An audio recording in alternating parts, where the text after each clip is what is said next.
जय श्री श्याम। स्वागत है आप सभी का ऑफिशियल चुलकाना धाम पर, जहां हम सुन रहे हैं बर्बरिक से श्याम बाबा बनने तक की अद्भुत कथा। कल की कथा में हमने जाना कैसे बर्बरिक ने एक ऐसी प्रतिज्ञा ली, मैं हमेशा हारे हुए का साथ दूंगा। एक ऐसी प्रतिज्ञा जो महाभारत का सबसे बड़ा रहस्य बन सकती थी। लेकिन आज की कथा में हम जानेंगे जब स्वयं भगवान कृष्ण ने बर्बरिक की परीक्षा लेने का निश्चय किया। चलिए चलते हैं उस पल में जब एक साधारण ब्राह्मण के वेश में छुपे थे स्वयं श्री कृष्ण। महाभारत का युद्ध शुरू होने वाला था। चारों ओर शंखनाद गूंज रहा था। तभी एक वीर योद्धा अपने रथ पर सवार होकर कुरुक्षेत्र की ओर बढ़ रहा था। वो थे बर्बरिक। उनके पास थे महादेव के दिए हुए 3 अमोघ बाण और एक अटल विश्वास। उसी समय उनके मार्ग में एक ब्राह्मण आकर खड़ा हो गया। वो कोई साधारण ब्राह्मण नहीं थे, वो थे स्वयं श्री कृष्ण।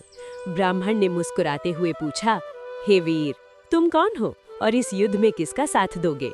बर्बरिक ने विनम्रता से उत्तर दिया, मैं हमेशा हारे हुए का साथ दूंगा। ब्राह्मण ने फिर पूछा, तुम्हारे पास तो केवल 3 बाण हैं, क्या तुम इतने बड़े युद्ध में कुछ कर पाओगे? बर्बरिक ने आत्मविश्वास से कहा, एक बाण सभी शत्रुओं को चिन्हित करेगा, दूसरा बाण उनका अंत कर देगा और तीसरा बाण वापस मेरे तरकश में आ जाएगा। ये सुनकर श्री कृष्ण ने उनकी परीक्षा लेने का निश्चय किया। उन्होंने पास खड़े एक पेड़ की ओर इशारा किया और कहा, अगर तुम्हारे बाण इतने शक्तिशाली हैं, तो इस पेड़ के सभी पत्तों को एक ही बाण से भेद कर दिखाओ। बर्बरिक ने आंखें बंद की और एक बाण छोड़ दिया। वो बाण बिजली की गति से चला और पल भर में पेड़ के हर एक पत्ते को भेद गया। लेकिन एक पत्ता श्री कृष्ण ने अपने पैर के नीचे छुपा लिया था।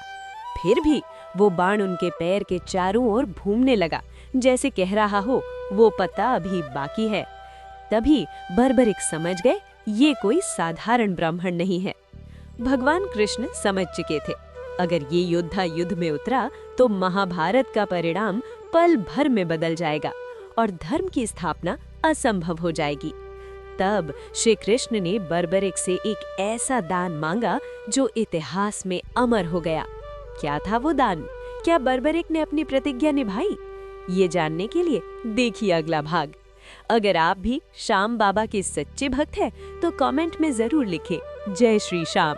और ऐसी ही दिव्य कथाएं सुनने के लिए ऑफिशियल चुलकाना धाम को सब्सक्राइब करना ना भूलें।